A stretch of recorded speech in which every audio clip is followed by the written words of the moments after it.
Did you know that in 1992, Scary Game, Alone in the Dark, was one of the first survival horror games and one of the first games to utilise 3D models superimposed on pre-rendered backgrounds? You're listening to the Xbox Hub Podcast, the official podcast of the TheXboxHub.com. For the latest Xbox news, reviews, videos and opinions, make sure you visit the TheXboxHub.com. But for now, settle down, get comfy, and open your ears for some podcast delights. Hello and welcome to the Xbox Hub Official Podcast, episode number 55. My name's Gareth Briley, I'm going to be your host. And on my virtual left, as always, is Mr. James Burks. How you doing, James? Hi. I'm okay, thank you. That high was mad. That's the maddest high. Hi! Just very excited to be here. It was like a high before someone jumps off a bridge. I'm all right. They go. Well, I'm not near any bridges. Good. And on my virtual right, all the way from Toronto, is Mr. William Caruana. Have I said it right, William? No. Yes, you have. Oh, that's good. Well done. Oh my! I go into a sweat every time I introduce you. Okay. How are we doing, chaps? You okay? I'm doing fine. Good. James, what have you been up to this week?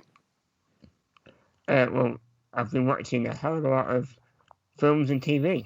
Oh. I started by watching Edgar's tremendous recommendation from last week, The Platform. Oh, yes. Which I highly recommend. Really? It's fantastic. Okay. It's very gruesome. Is it on Netflix? It is. Oh, right. Okay. And it's got English audio. So you don't have to have subtitles if you don't want. Okay. To.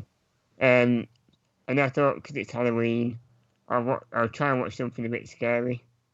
I went for Ju-On Origins, which is the Japanese version of The Grudge. Ah. Essentially. And it's like a prequel. It's only 6 episodes. Half an hour each. It's ridiculously strange.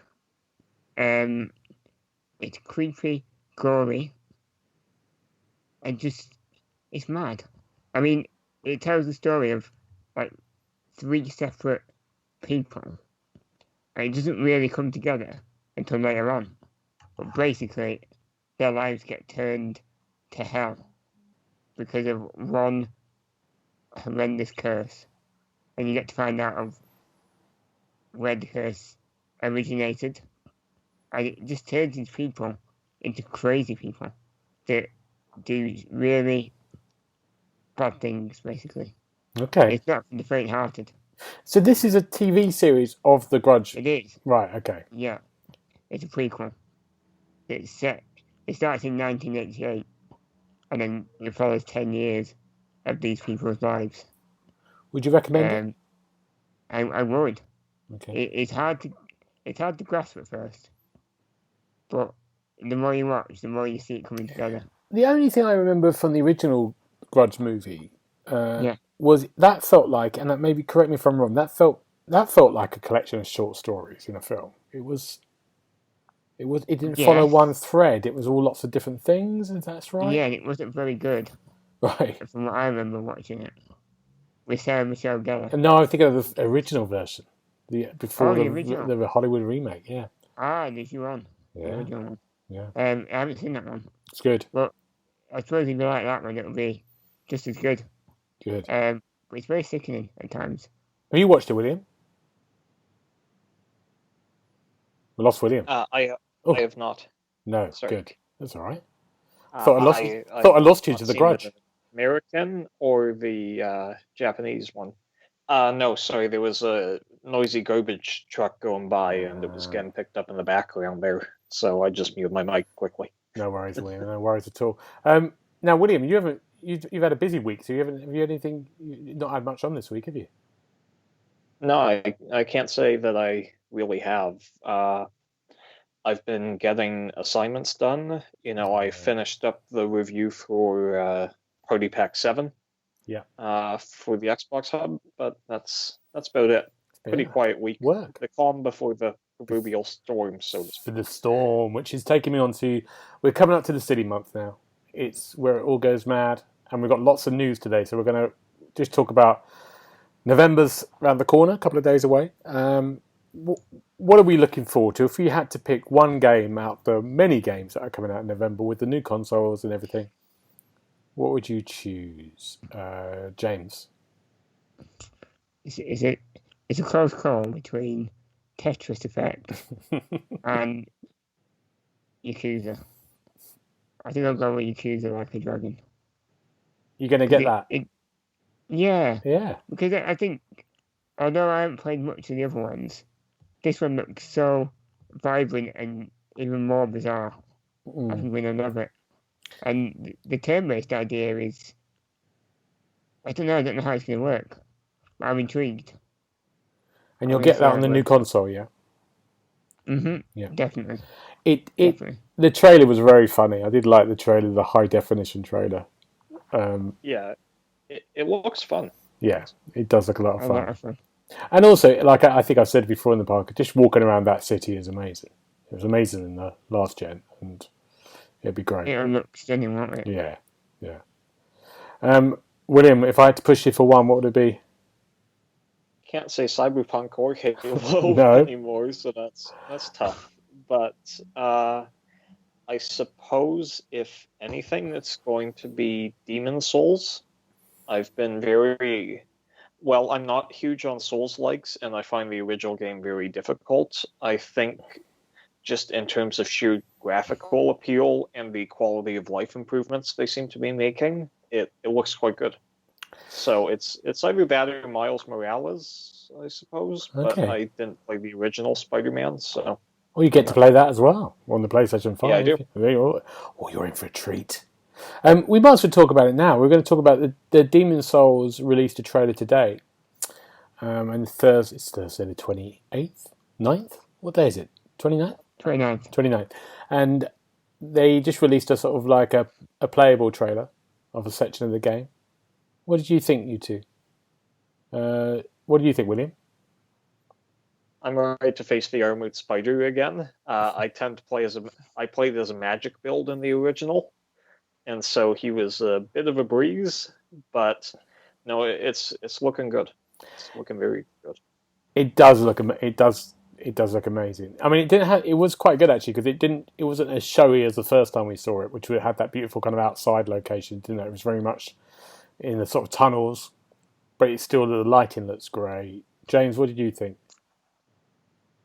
I found it a little bit scary with the massive spider. I'm not gonna lie. But I like the bosses. I thought the other characters seemed a little bit of a pushover. Yeah. But I love the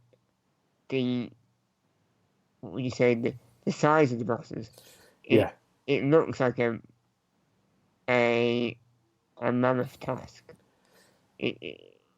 It'll make you want to overcome these beasts because they're so big. I was interested. So in this, I don't like them. No, in this trailer we saw two boss battles, didn't we? We saw the spider one, and we saw the character move across, and then we finished up on another boss battle with a kind of a demon with horns on fire. Is that correct? Yeah. Yeah. Yep. And then you die at the end, and that's the end of the trailer. But it looks very impressive. And what did you say, William? What's been confirmed? There will be no easy mode with this, unfortunately, or fortunately, depending on who you ask. So basically, wherever you ended off in your last playthrough, if you weren't able to get through, I died to Fool's Idol far too many times, and having to go all the way through the Tower of Latria just drove me insane. But hopefully this time I can beat Fool's Idol at least. Knowing how to better allocate my resources and stats. But yeah, no easy mode. No easy mode. Well, it wouldn't be a Souls game without an easy mode, would it? Well, it could have been a game for me. It could have Did been. they put easy mode in? Yeah, but you'll be I mean, good. open up. You'll be better at it than me. I mean, that's not hard, is it? Well, no, I haven't got patience. But you got better reactions than me, so you'll be good at it. I know. I mean, no, I couldn't. Okay. It frustrates me. Right. Dying over and over again. Okay. Fair enough. Half of it is reactions and half of it is just patience. Because, like, I really enjoy the combat of Demon Souls, and the bosses are fantastic. Having to backtrack through in some instances, the entire level again, just to get to the boss, it gets old. Yeah. No, absolutely. Exactly. I'm looking forward to Assassin's Creed, which of course is always my favourite. And there's been some extra little bits of gameplay. I'm going to try to stop watching more videos about it now, though. I'm getting too much information. But yeah, I'm really looking forward to just spending some time in that world, and that's going to be my November. But of course, the more these consoles come out, the more stuff is getting talked about and released. Bug Snatch. Was it called Bug Snatch? Bugs? No. Snack. Bug Snatch. What do I call it? Snatch. Brilliant. Bug Snatch is a spin-off. Yeah, that's something The else. indie version. It's the late night version. That's the after 9. Whoa. It's that's going to be free with PS. What's it called? Plus. PS Plus, Yeah, which is good, PS Plus. which is Yep. great. And Yep. there's another delay to the PlayStation, which is the Destruction game. What's that one called? Destruction All-Stars. Destruction All-Stars. That's going to be free, and that's going to be in February. That's got delayed as well. So That's a great move. Right. yeah, it's going to be. Yeah. It's going to be. It's going to be tight. But what's really interesting as well is that they've said things like Borderlands 3 is going to be available at launch for people who can play a little upgraded version of it. It's the upgraded version of the game. And the big one for me, which is a game that I loved, which is No Man's Sky. Yes. And they said that's gonna, and they showed a video. I think it's got 32 players at the same time. The visuals are going to be upgraded, and they showed an example of that, and it looked beautiful. And they're really good at this game of just upgrading all the time and adding extra bits to a game that's like 7 years old. And part of me goes, that really got me to go, actually, I need to go back in again. And part of me feels like I need to start again.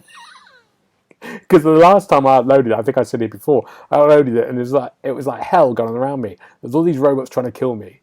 I had no fuel for the ship and I was just stuck. And I thought, I've got to go back, restart. But that's exciting as well. There's lots to play, isn't there? Yeah, Too much. Too much, yeah. Fun. Too much. But one thing we won't be playing in November, do you like the way I'm going to link this in? Is Cyberpunk. Smooth. Very smooth. And there's another delay again. What? No way. No way. And I said on this I can't podcast believe there would never be another delay, didn't I, James? You certainly did. I remember it well. And I said there would be. You said there would be. And oh dear. So it's been delayed to December what's the date? The 10th, the same day as the Game Awards and the Medium. So packed day to begin with. Wow. And they basically have said they need to get it ready for all platforms, but the main reason that people are reporting is that they feel that the PC and the new generation, it's fine on, it's working well, but it's not working as well on the Xbox One and the PS4. Yes. Yeah. Which would worry me a lot. But they're trying to get it right. They need a bit more time. What do we think? William, what do you think about this? It's unfortunate. This makes it ineligible for this year's Game of the Year awards at the Game Awards now. It's... I think they have a real communication issue at CD Projekt Red because they were saying as recently as the day before, no, book you time off work. It's all good. It's not going to be delayed. And then they delayed it again. And after all the issues of crunch and the 100-hour work weeks just to get this done, to get it golden, and they're like, okay, now we're delaying it. It kind of rubs me the wrong way. Right. That said, if it's for the better of the game, I think that's ultimately what matters. But if it wouldn't surprise me if this is not the last delay for this game at this point. It seems like they had a press briefing with their shareholders and they said something like, yeah, we're pretty confident that it'll come out. We'll see. Like, oh, really? So that you think there might be another delay? Yeah, I think they don't want to delay it, obviously. They want to get it out by Christmas. But at this point, I don't know what they're going to do. I definitely want to be playing it by Christmas, especially I think that is the game that I really want to use my Series X for, especially after the Halo delay, but I don't know what's going to go on with Cyberpunk. I think it'll still be good whenever it comes out. I'm not too worried about the quality of the experience, even if it is kind of a buggy mess. I mean, I put 300 hours into Skyrim on PS3, and I know that's probably the worst version of that game. I don't care. I still love it. Now, James, you said quite a bit, haven't you? You said it's going to be a mess when it comes out, like bug-wise. Yeah. I mean, it's a massive game. Yeah. What can we expect? And again, same as William, it wouldn't surprise me if we have another delay. But I don't mind, as long as it takes. Get it right, and then announce the date when you're confident. Yeah. When you keep doing this announcement delay, it will wind people up. And the fact it went gold meant that some people probably had the guard down, thinking, oh, great, it's definitely coming now. And then it's a smack in the face, isn't it? When you get told a couple of weeks before, it's another delay. Well, there's people who've said they booked time off work, haven't they, and stuff like that. Exactly. For it. Yeah. It's a shame. Do you think there could be a scenario where now, because they said the PC, and the Xbox Series X and the PS5 versions are fine, it's working fine, that's ready. Do you think there's a scenario when they release that on December the 10th and they might wait on the Xbox One and PS4? If that was the case, I think they would have done that with the current date that they had, the original date, if it was possible. But if they've got a month to try to sort this out, haven't they? They've got. Yeah. I don't know how that would work. I don't know how this works. So surely you've got to get it to disc as well. Yeah, it's already on the disc. So they're just looking at the patches. That's what they're doing. A massive day one patch. Okay, right. The massive day one patch. The game itself, is printed, but it's not necessarily fantastic. I played Fallout 4 off of the disc without any patches, and it was okay, but it was far better once all the patches were added. I think it's similar here. I think, and I'm an expert in this, as all my predictions have been true about Cyberpunk. Please don't. Don't say it. I think they're going to release it, and then they won't release the Xbox One and PS4 versions until later on. Well, that means it won't happen that way. That's fine. Yeah, well, it definitely won't happen that way. But for me, I would think they'd have to do it because they would want to get it out before Christmas. And if they got a working version of a game, they're going to try to get it out as much way they can. The problem is that the PS5 and Xbox Series X versions aren't being released, though. It's the PS4 and Xbox One ones that have been enhanced with next generation hardware.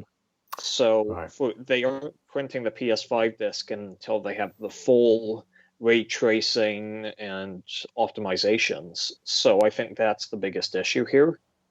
That said, what you mentioned, I think that's the nuclear option. I think it's because I don't see them missing Christmas at this point. I think they will release the game on at least some platforms, so Stadia, PC, and the new consoles, at least to get something out by Christmas. But if the game's a mess and the word of mouth is bad, again, I don't think it will be, but that could harm it in the long run. I mean, I totally agree. And the issue as well for them is they spent a lot of money on advertising. I mean, it's on buses around London. So, Keanu Reeves is on pretty much every video before I watch YouTube videos. Keanu Reeves, and it's November 19th, and now it's not November 19th. Yeah. I mean, also, there's another thing here. It's a nightmare for the games that went to December. Especially. Oh, my lord. Yeah. They thought, like you said, the medium was on that day. And the Game Awards is that night, and I'm sure Keeley is absolutely delighted, going, "Oh, great! The biggest game of the year is releasing on the exact same day that my show is happening." You know. Another this makes it ineligible. Yeah. Another delay which we found out just before the podcast, is Far Cry, which was meant to be in February next year, and it's going to be put into the April 21 to March 22 bracket, so it's going to go into that next financial year. I'm okay with this. What about you two? I'm not. I think Ubisoft have done quite a lot, haven't they? They've produced a lot of games at the moment. Immortals, Phoenix Rising, Assassin's Creed Valhalla, Watch Dogs Legion, and Riders Republic, all within 3 months. Yeah. And then Far Cry 6 on top of it. It's overkill. It's a good delay. Yeah, I think it's a good one. And they're saying they blame it on COVID, but I think they're probably I think it's just probably about time, isn't it? Just looking at it all. Can we have a chat? I'm rushing us through because we've got so much to cover. Is FIFA and Madden, EA thing? There was announced this week that they're going to new consoles, but they're going on December the 4th. So that's when it becomes. So what that means is, if you've got a copy of, let's talk about FIFA rather than Madden at the moment. Mm-hmm. If you've got a copy of FIFA on your Xbox One, you can play it still when you swap over to the Xbox Series X as a backwards compatible game. Yes. And then, but on December the 4th, your new generation of FIFA with new features, new visuals will come. What that means is, we've chatted about before, is you keep your progression in Ultimate Team and Voltar, but you have to start again with your career mode and your pro clubs and the rest of it. We're FIFA fans, as you know, William, you might have known this before. If people listen to the podcast, me and James are. Mm-hmm. So for us, it's a nightmare because we've now stopped playing clubs, for example, but there's no point to it because it has no progression. We're basically cut ties altogether, aren't we? Yeah, we have. We haven't talked to each other for a week. It's been a mad. And or the rest of our club. And I haven't even started the career mode. I was going to do it this year in FIFA because there's no point because it's going to have to start again in December. And it's the same with club. And I think there's a similar thing with Madden, but I don't think Madden ever it never was a game that could. I don't think Madden even was translating across. I think you'll have to get the new. It wasn't Smart Play. It wasn't involved in that. I might be wrong with that. I think it was. You have to get the new. Smart Delivery. Smart Delivery. Sorry, Smart Play. Yeah. No, it has a similar feature. It has Smart Delivery, EA's version of that, so you can get the free upgrade provided you do it within the first year or something. Oh, okay. So 6 months, something like that. Yeah. What do we think about that? James, what do you think? What's your feelings behind it? I would have been fine with them delaying it if they were delaying it to make sure that everything transferred across.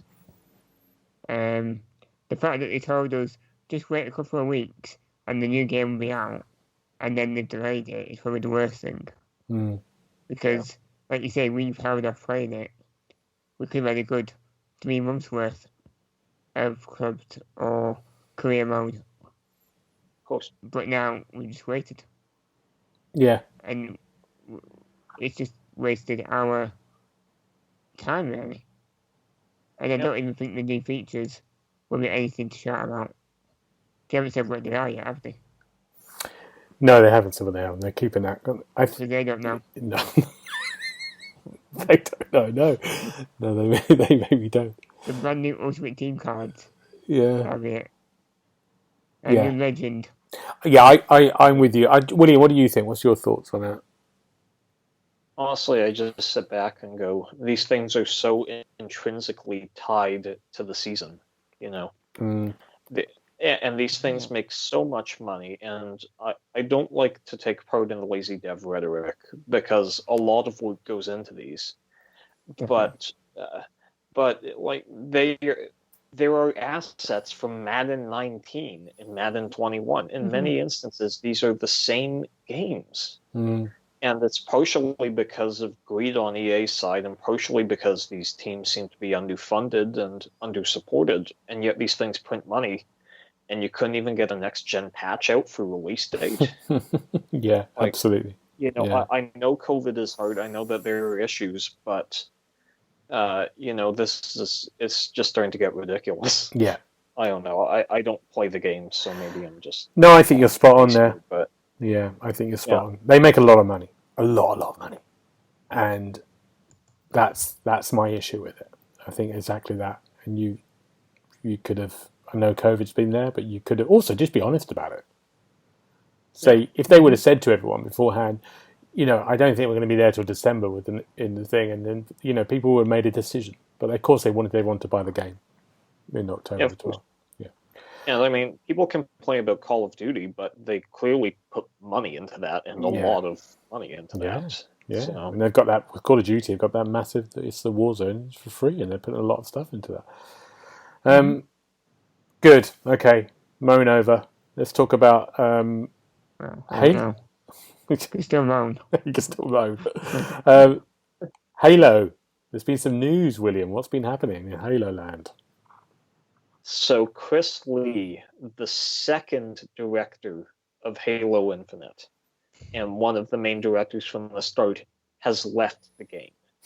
He has, depending on who you ask, either been let go or stepped down voluntarily. He still is within Microsoft, but no longer part of 343, to the best of my knowledge. So this is pretty massive. They've just lost the guy steering the ship in the game's 11th hour. Now they have brought on Joe Staten, whatever, however you pronounce his last name, who was the creator of the lore and the writer of the original Halo games. He worked for Global Publishing, and they brought him in to help put the campaign on track, and they've brought in someone whose name escapes me. He worked on Master Chief Collection and really revitalizing that game to handle the multiplayer. So they have a team in place, but this is a pretty massive shakeup for a game that was supposed to be coming out in 2 weeks. And it definitely signals that there were a couple more issues than just some visual polish and some lighting adjustments needed that people were originally suspecting was the case. You know? Yeah. James, what do you think? It's not good. I don't know, because it doesn't look good from the outside, does it? When they're losing key people involved in the game, it's already in trouble. I think it's another game that will probably see a delay for. I think it could be 2022 before we see it at this rate. Wow. It's possible. I mean, It's funny. Sorry, William, what were you saying? I mean, it didn't even look that bad. I mean, in terms of gameplay, it looked good. In terms of writing, it looked good. It's just the visuals did not look good. And the pop-in, it held a consistent 60 frames per second at least, but the pop-in was pretty bad. But I don't think that these issues were beyond fixing. But there is probably something behind the scenes here, and they are hinting that they're going to clear house even more than just Chris Lee. What I think the issue here probably is Microsoft likes to be hands-off with their studios, which is really fantastic if the management is doing everything that they need to do. But when it's a disaster, then this sort of thing happens, and Microsoft has to get involved. Now, Joe Staten brings a lot of hope to this. He's a good guy. He's a fixer. People weren't huge on Crackdown 3, but the reason Crackdown 3 was not a complete and utter mess is partially because Joe Staten came in to fix that game. I mean, Crackdown 3 didn't get great reviews. It's like at a 60 on Metacritic, but there's a big difference between a 60 and a 35. So if Halo was maybe a 65 game, maybe now it's up to an 80. I don't know.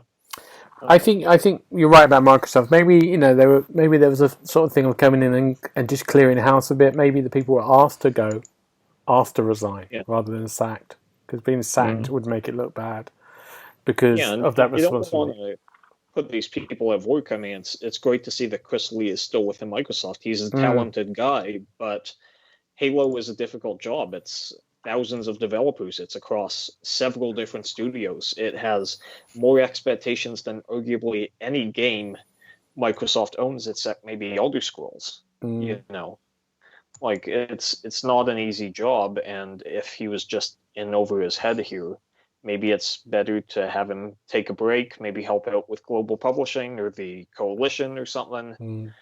But if things aren't working out, I think it's better to fix it than to just ship it out and then hope, because it's a game as a service, that you can fix it later. Definitely. I mean, that ended up working for State of Decay 2 and for Sea of Thieves, but for every Sea of Thieves or State of Decay, there's an Anthem, there's an Avengers right now, which is going through its own issues. So, I think they made the right call delaying it, but it hurts. I won't be playing Halo. I'd forgotten about it, to be honest with you. I know it sounds mad. I'd forgotten about it. First of all, I was like, I can't believe this. And now I forgot. Till that came out this week, I went, oh yeah, Halo is coming out. I mean, for me, it's not such a... I love a Halo game. I really enjoy it, but it's not a... You don't need it. No, I'm not... I mean, I was looking forward to that one, but it wasn't... We've got plenty more games to play. Plenty more games. Also, there was... Get it, though, because you have Halo on chip bags, on chip boxes, they have Halo on Sloopy cups here. They have them everywhere. So, on gum. So. Everwild, which is the other Xbox game, isn't it? They've had someone leave as well, is that right? Yes, they've also lost their director. Now, I think this is different because that game's pretty early in development. They're still testing out gameplay ideas. They have a great leadership team in place at Rare, Craig Duncan. They've got Louise O'Connor, who's the face of the game, and she's still working really hard on that. This was sort of her passion project. So I'm not too worried about him leaving. This just strikes me as he was probably given a better offer somewhere else, so he wanted to take a break. So I'm not too worried here. Okay, good. But it's still a big hit. He's a talented guy, but it's not as bad as Halo. Right. At least on the surface level. Good. Some good news. Did you both get to have a look at the Xbox did a kind of unboxing and a reveal of the game switching on and what the features are? Yes. Little video. Did you? What caught your eye? Is it anyone can see it online? What caught your eye, James? Well, I quite like the quick resume. The fact that they switched between it was Gears 5 in the middle of a game straight to the middle of a race in Dirt 5. Yeah. It took about 10 to 15 seconds. Yeah. Which is great. I mean, it took a lot longer to load the game up from scratch and then start a race. So that was impressive. I mean, the share button. So talk about the share button. How does that work? It's a new button on the controller, and when you press it, it will take a screenshot. If you hold it, it will record a video, a game clip. And then you can obviously share it on your phone or find the guide. And that was a key thing, wasn't it, about your phone again? They were talking about the app on your phone. It being in connection. You're doing all your sharing from the phone, but it's a real connection between the two, isn't it? Yeah, I mean, I wasn't as excited as the guy about bringing up the guide using the big button. Right. That's not a new feature to me. I've done that for years. Yeah. Yeah. But yeah, no, I was impressed with Quick Resume That was the thing you got from me, yeah? and the memory card. That was nice. The memory card, yeah. William, what do you think of the memory card? The memory card. The memory card looks cool, but it's just pricey. It's $300 here. Yes. So I'm sticking to my USB. I'm just gonna transfer between the system for now, and that's what I'm saying. So you can. The good news is you can use a normal USB, your normal Seagate hard drive, whatever it is, and you can have all your kind of like not your high definition new gen games on the main console, and then put everything else on the hard drive. That's right, isn't it? That's the way of doing it. Yeah, and then just move a game over when you all play it and get the full enhancements and everything. Yeah. I think that's the way to do it. It's not bad. I had a purge this week. I've purged everything. I've purged everything to the cloud. Yeah. I've had stuff hanging in my hard drive for ages going, I'm going to play that. I'm just going, no, let's have a purge. It's been quite nice. Did you get rid of FIFA first? Yeah, that's going next. That's going in a minute. Oh yeah, I've taken everything off the internal, moved it to an external now, and now I'm just going through the external and going, do I really need this on my disk on my hard drive right now? Yeah. And it's sort of live games that I don't play, and then games as well that I adored, but I don't need to necessarily play in the near future. No. Like, I love A Plague Tale. I think it's a fantastic game. I beat that fully, but once I've completed it, since it's going to be probably a couple years until I pick it up to play it again, it is 40 gigabytes of space. Yeah. So purge. Good. Let's move on. Let's go into William. Do you want to have a quick chat about the RDNA2 architecture? Yes. Talk us through this, because I'm useless with this stuff. Okay, so the Xbox Series X and S will be the only consoles with full AMD RDNA2 architecture. So this means variable rate shading. This means variable refresh rate. This means DirectX ray tracing. A whole bunch of features that basically mean games will look better, games will play better, games will have higher frame rates. So the reason this is the case is because Xbox is run off the DirectX API. That's what the X in the Xbox name stands for. It stands for DirectX. Okay. And the systems run off the modified Windows, Windows-based operating system. So AMD and Microsoft came up with these features for PC, and Microsoft also said, hey, why don't we bring these over to Xbox? Whereas with PlayStation, well, they have RDNA2 elements. They have both their own proprietary solutions for these situations. Like the Xbox has mesh shaders, which is considered a better graphical shader than the ones in RDNA1. But Sony has their own shaders within the geometry engine. I don't think they're as good as the mesh shaders, but they're close. But ultimately, what this simply means is that the Xbox is truly taking advantage of this next-gen situation. Now, mind you, it also said that they waited for this. So this is why we didn't see gameplay on the box. This is why some games are being delayed or have delayed features, like the ray tracing in Devil May Cry. So don't be surprised if the PS5 has an advantage at launch just because the devs have had more time with the dev kits here. Okay, yeah. But it means that in the long term, the Xbox Series X is even more so the more powerful console, and the Series S is punching above its weight. So, okay, yeah, it's good. good. Very good. Yeah, in the end, it's all in a couple of years. We're going to see some fantastic looking games, aren't we? We're going to see some games, right? Eyeballs. Yeah. Good. James, anything to add on that? William's brilliant explanation. He took all the words out of my mouth. I thought you were going to say that. I would have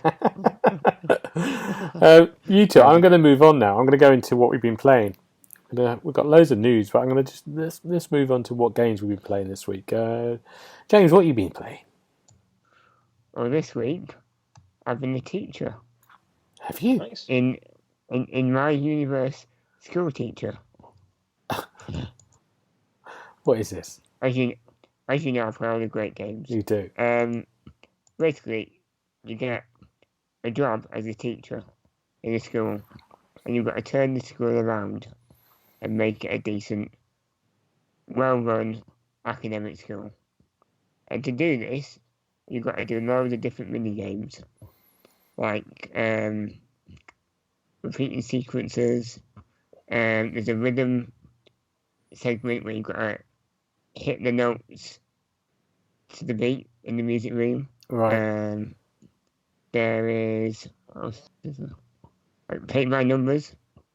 They're all great mini games for children. It's a little bit too easy for me. But why are you doing them? You're the teacher. That's what I don't understand.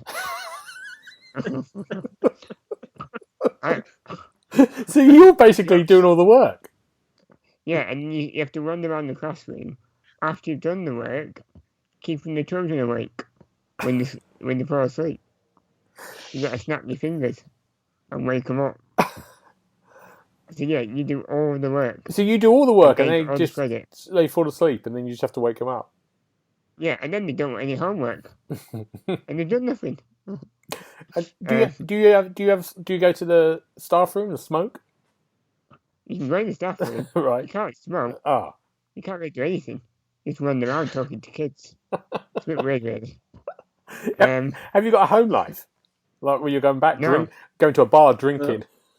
No, because I'm not new clothes to wear and new sunglasses. Wow. Because that's what teachers wear in school. Sunglasses. All day, every day. I'd love to see a teacher just wearing sunglasses teaching me. I've got questions. William, have you got questions? I bet you've got questions first. Oh, I mean... So let me get this straight. You're doing all the work in a game that is basically saying that anyone else, especially children, are going to be bored to tears by this, and it's your job to wake them up from being bored to tears by these activities. Basically. It's very meta. Where is it set? Is it an American school? Is it? Yeah, it's American, so you've got all the American subjects, like geometry and reading. Right. Just reading. What's reading? What do you do for reading? It shows you 4 different buttons and you've got to press them all in order. It's pottery. I love the way you're just doing all the work. Collage, where you've got to line up the bits of the picture into the right areas. Why did the game make you a pupil at this school? Having to do this? Exactly what I was thinking. Oh, wow. It doesn't really hit the target market because if you're young, it doesn't really explain how to do the games. Right. And if you're a bit older, you'll be bored of it. Yeah. It's very repetitive. The games last about 30 seconds, and then you've got a minute of wandering around the classroom, keeping kids attentive. When's this out, James? It's already out. Is it? I reviewed it. What do you give it? Yes. I gave it 2.5. Wow. Sounds pretty good. It's £33. £33? Yeah, it's too much. 2.5 seems pretty kind. Wow. I thought I was being really kind. But, Yeah. Who's buying that? I mean, we have our policy where pretty much anything between 41 and 50 is 2.5, but still, wow. Wow. Yeah. That's who's buying that? That's what I want to know. Not me. It could be fun in small doses, but £33 seems at this time of year. Oh wow. That's it. It's a bit much. Yeah. In the market, it's full of great games. Yeah, absolutely. That's not one of them. William, what have you got? Have you got anything better? What have you been playing? So I've played a bit of the Party Pack 7. I think it's good fun. I got a review up for it. It just went live a minute ago, actually. Okay, I just got the notification on my phone. And so it's Jackbox. You know what you're getting into. I don't think it's the best pack, but I don't think it's the worst one either. It's just very solid. And I've also been binging the Machine Games reboots of Wolfenstein because I really want to play them, and they went on sale to celebrate Machine Games' 10th anniversary. Now, this is a studio that is now part of the Microsoft family as of early next year, and so I got hooked. New Order was amazing, Old Blood was fantastic, and New Colossus, which I just finished, is absolutely gripping. It's scary, it's frightening, but it's funny. It's well written. The gunplay is fantastic. It's really, really difficult, but satisfying. I know that some complain that it doesn't make you feel like Terry Billy, carrying everyone down, but I think that's the point here. This is a man who is basically a walking corpse held up by a suit for half the game. And, you feel his vulnerability, and you feel how he became the way he is. There's a lot more insights into his story, his relationship with his father, and it's fantastic. I think Machine Games is one of the few developers out there that still makes shooters the way Rare and Free Radical used to do back in the day. There's a lot of stealth. It's more open. It's more sandboxy, and it just feels fantastic. Strangely enough, it feels like if Perfect Dark was done with modern day sensibilities. I love these games. I'm entering Youngblood now. I've heard some pretty mixed to poor things on that one, but even if that's an anomaly here, Wolfenstein 3 is going to be fantastic. Loved it. James, have you played these Wolfenstein games? I played New Order. Did you? Yeah, I know it's a great game. I was terrible at it. It was the one game that I just couldn't. I don't know why you were bad at it. I remember you telling me this. It's mad. I went on the lowest difficulty. I did it because I had no ammo. I hate when you get restricted by how much ammo you can use. See, that's fair. I'm with William. I love these. I loved the first two, the number 1 and 2. The Youngblood I struggled with. I don't think I finished. But yeah, they're great. They're really good. And like you said, the story, the atmosphere, the actual shooting, it's great. I love there's a moment you can go into a den and you can find a machine. You can play the old Wolfenstein in the game. Yes, I love that. But they switched it around, so you're playing as a Nazi soldier, and instead of Hitler, it's Blazkowicz. It's right. brilliant. It's so smart. Yeah, it's really good. It's a great, really good game. There's some lovely kind of story and narrative twists that are really clever. Go back to it, James. Have another go. Yeah, I might. You won't do it. Probably won't. Police car going by. There's always a police car. We don't do a podcast. There you go. Good. You haven't caught you yet. You haven't caught me yet. One day. Sorry. One day, yeah. Good, yeah. So Wolfenstein 3, that's got to happen, isn't it? You're right. Yeah, that's hopefully next year. That might be the first ever exclusive Bethesda title with them as first. Yeah, that makes sense. That's a good shout. It's very good. Now, I've been playing today, because I've just got it this afternoon. I was going to be talking about something else. I've been playing Watch Dogs Legion. Yes. And what is it? It's a game. It's a game in the Watch Dogs franchise, set in London, in a near London future, and you get to play as. I know William's going to be playing this probably tomorrow, so I'm not going to spoil anything. I mean, right now, the second I'm off this, I have to go on a call with a work group, and then I'm rushing out to the store to pick it up. Okay, so we won't say anything else. But the idea is that you can play as anyone. A group of people, you can pick up anyone and play. So I've done basically the first, almost like the prologue mission, and then I got to wander. I've done a Let's Play that should be out in the next hour or so. So if you go on our Xbox Hub YouTube channel, you can watch it there. And basically, so sorry, say that again, William. I saw you streaming earlier on Twitch. Yeah. It is basically, because London's my hometown, it's basically me going around, look, over there it's like a tourist. I'm just talking to the camera, telling them where things are. But on the case of like the first thing, you did a mission, and then you had the first thing it says, choose a character for the first bit. And you had this list of all these different characters that you can choose for the first one. And it was amazing, because you look at them all different, all got different jobs, and you're thinking, at this point, I don't think it matters that I need a certain discipline for anything, because I'm just starting out. So I picked Joan, who was a playwright in her 50s from Northern Ireland. It was brilliant. And I went out with her and wandered around. I walked through Soho, all the way through Trafalgar Square, down Pall Mall to St James's Park. And it was really... Sounds like a date. It was. I did feel like that. And it was really accurate. It's really accurate. Space-wise, it's condensed, of course, but it's really those little bits that I went, and it's a sort of future, so there's lots of little extra bits, but there's things that they got. I was really surprised. It looked really lovely and great, and it's a lot of fun. It's immediately you go back into that. If you play the Watch Dogs 1 and Watch Dogs 2, you go straight back into that. It's almost like any game that you really played a lot of, like when I play Assassins, you know where you are. And automatically I started going, oh yeah, I can hack everything quickly. And you started, your muscle memory kicks in, and you know how to have fun with, be able to sort of hack anything or like blow things up if people go near, setting traps. And yeah, it really made me smile for the first hour.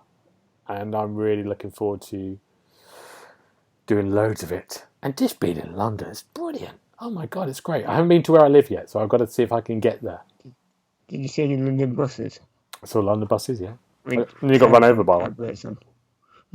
Coming soon. Yeah, Cyberpunk, yeah. Coming soon, maybe 2028. Any questions, you two, about the Watch Dogs? What I can answer brilliantly? I don't think I can answer anything. Are you playing with the permadeath on or off? I don't know what, I played with it off. And I really regret that. I should have played with it on. What I will do, because I'm really going to do a review of it, I'm going to do as much of a run through, and then I might have to start again and then do a permadeath run for a bit. But do you know what? What are you going to do, William? You're going to do permadeath? This is very difficult for me because I genuinely love permadeath mechanics. I think they're fantastic. The only thing that matches my love for permadeath mechanics is how awful I am at games like Assassin's Creed and Watch Dogs. So I could conceivably beat Watch Dogs Legion within the first 2 hours, because I hear you get a special ending if everyone dies and it cuts to credits. Oh, really? So yeah, that's what I'm hearing. Like you can lose the game within the first 15 minutes if you're right. This is what I was feeling as well, because I'm reviewing it. I need to get through as much of it as I can. It's a huge game. Yeah, I mean, you have to play the full game if it's just going to cut off at some point. So I can't do that and then start again. Really hard section, then yeah. So it's going to be great fun. So I'm going to have some great fun with that. Yeah. It's getting some sort of like maybe it's getting some 3.5, sort of 6 out of 10s, maybe the odd 4 out of 5. So, yeah, I certainly get a 5 out of 10. Yeah, so it's not. I mean, there's been some real big buggy problems. I think they've patched it. They're patching tomorrow. Yeah, there's an Xbox One bug that and also it's a game that's going to look better on the next generation. I think you can see it's going to be very interesting for me, because I have the game and then I can have a look at it in Xbox Series X. So I think it will be extra little bits are going to make a difference on some bits, but it's still a very pretty looking game. It's really good fun. It's Watch Dogs. Yeah, you're going to have great fun. It's quite nice to have a fun game again. You're going, this is a lot. I'm just remembering the fun I had with Watch Dogs 2 and 1. It's great to be back in there. Yeah. Yeah, and it's a good thing for launch as well. It's big enough, but it doesn't seem to be so overwhelmingly massive that we're talking 500 hours or something. Yeah, exactly. It's a graphical showcase. It has a fun tone to it. It's a good launch game. Yeah, absolutely. John. What are we looking forward to next week, you two? James, you got anything? Well, I've just started reviewing Cobra Kai, the game. So I'll be looking forward to playing that, hopefully. And Cobra Kai is like a sort of double dragon fighting game, is it? Yeah, it's a beat 'em up, Yeah. old school, with bits from the show and voiceovers. Oh, that's good. So I'll tell you more about that next week. Yeah, I love that. We love a bit of Cobra Kai. William, what about you? The Mandalorian Season 2 starts at 3 a.m. So 12 hours, just about 12 hours to go from the time of recording. And I'm probably going to be up anyways, so I want to see the first episode. I am somewhat of a jaded Star Wars fan. I don't like most of what Disney has done with it. The Mandalorian is one of those few exceptions. I thought it was fantastic. Like, not every episode was a hit, but the series on the whole was great. And so I'm very excited to see what this next season has. And then as well, over the next week, at least, we will be 1 week closer to the release of the two systems. So that's always a positive, you know. You're getting the PlayStation on the 12th, aren't you? I'm getting my PlayStation on the 12th and the Xbox on the 12th. Wow. They come the same day. So that's going to be nuts. I'm probably going to unbox them both at the same time. You're going to explode. Yeah. You won't know what to do. You'll be sort of like shivering in the corner looking at them. Oh, I know. I mean, I am really having a genuine debate. Am I doing Bright Memory on Xbox or am I doing Demon Souls on PlayStation? What's going to be first? Yeah, so we haven't got long, have we? It's getting close. No. It's getting closer and closer. No. If I can get one, because I've got mine in the store, and if there's a lockdown, I don't know how that's going to happen. But we'll work that out. Yeah. They'll do curbside or delivery. They're bound to do something. They're going to have to do something, or they're going to lose a lot of goodwill in business. Yes, they will. That's true. Yeah. So yeah, that's good. I've not seen The Mandalorian yet because I will. I'm waiting for that series, and I might get Disney after that. What about you, James? Have you seen it? No, I haven't yet. I've had Disney for a while and I've not watched it. You got to watch it. Really? I know. Yeah, I just can't. I don't know. I think it's all the other Star Wars stuff that's put me off. But I'll take William's recommendation. Yeah. I'll give it a go. Good. I'm looking forward to. Well, I've got Watch Dogs now, and Assassin's around the corner. But out this week, the things I think Dirt 5 looks good. I think Neil's doing it for us on the Xbox Hub. Yeah. I don't think I'm going to get Dirt 5 until it comes out on the next gen. I might get it waiting then. for Christmas for that one. Yeah. Having friends over and playing Dirt 5. Yeah. What about James? You get it? No, because I'm terrible at driving games. I just wanted to hit people. Well, that's good. You can play with me. Fast times. Yeah, fair enough. And Little Hope, the Man of Medan, not sequel in that world. I've forgotten the universe's name. That's out tomorrow. Dark Pictures. Dark Pictures, thank you. Dark Pictures, yeah. Might be quite fun. Maybe I'll get that and play it on Halloween. Yeah, it's good timing. Yeah, it's good timing. But exciting times. But thank you, gentlemen. Next week, we are going to do a sort of like goodbye to the Xbox One. If the news doesn't go mad like it has this week, we've missed out so much. So if you've got anything out there, you want to say what your best games or your best experiences, your best memories of the Xbox One, let us know. Write in the comments, tweet us on the Xbox Hub, or leave a message on YouTube. But if you want to leave a message with William, where can we find you, William? You can find me at DRVidGame on Twitter, and you can find me on the Xbox Era forums. I'm not going to say my username, but please join the forums. We're a great community. Great. Okay. James, where can we find you? I'll be on Twitter and Instagram at OKGKO, and I'll be at home. So come and find me. Good. There you go. That's a challenge. It sounded like a threat. It said, "I'm at home. Come and find me." Yeah, on Halloween. Yeah, good. Find me, girl. And you can find me on Twitter and Twitch at GB Briley. But until next week, thank you very much, gentlemen. Goodbye. You've been listening to the official podcast of TheXboxHub.com. You'll be able to find all the notes for this show at www.thexboxhub.com/podcast. You can also check out our social feeds on Instagram and Twitter at The Xbox Hub, and search for The Xbox Hub on Facebook.